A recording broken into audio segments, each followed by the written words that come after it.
Thanksgiving. If you're like me, pilgrims and Native Americans don't come to mind first thing when the holiday's mentioned. My mind goes immediately to football, food, and family. The history of how and why I'm fortunate enough to be a citizen of this great country doesn't take first place over the food and festivities. It never occurs to me that maybe I should be thanking the real people who made the real sacrifices in the development of the United States. The only time that I'm reminded of the Pilgrims and the Native Americans is when I see the construction paper cutouts on the refrigerator with the little turkeys and the Pilgrims and the Indians. It doesn't occur to me on a daily basis that the ground I walk upon is saturated in the blood of so many who died trying to stake claim to this land. My mind doesn't regularly drift off to thoughts of the unthinkable conditions of the people who sailed on the Mayflower, 140 people on a 100-foot boat for 3 months. The math tells you that it wasn't a vacation cruise. I don't consider how horrible it had to have been that first winter when nearly half of the Pilgrims died in the New World, being ill-prepared in this foreign land.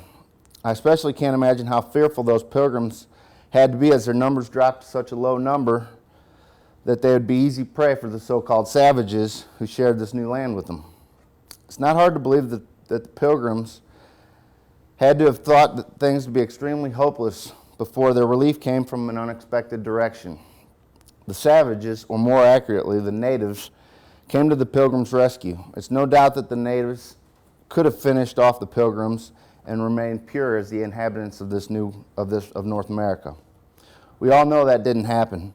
What did happen was that the natives welcomed the colonists with open arms, made alliances with them, and taught them how to farm, fish, and hunt the land. Was it a mistake for the natives to enable the Pilgrims to survive? The natives didn't think so. The first Thanksgiving is said to have been had by the Pilgrims, who celebrated it with their new friends, the Native Americans, late in the summer of 1961. Had the native people slain what was left of the Pilgrims in Plymouth, the only other European settlement that would have been left would have been Virginia, and in 1622 it was wiped out. So would I be standing here giving this presentation had both of those settlements been wiped out? I'm grateful to those Native Americans. The Plymouth colony is now the oldest standing settlement in the United States, thanks to the kindness of those native people.